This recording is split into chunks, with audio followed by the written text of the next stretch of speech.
time he lets gravity do what it does, and he just slides backwards and then gets the airplane turned around to connect it again and fly out of it with just feet to spare.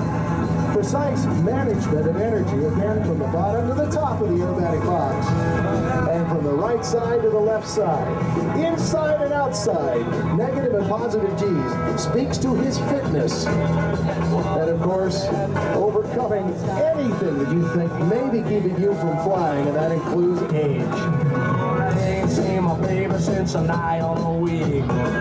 Gotta get drunk, man, so I can't even speak. Gonna get high, man, listen to me. One drink ain't enough, Jack, you better make it three. Gonna get drunk. So give him a wave as he flies by, ladies and gentlemen. That is Gordon Price.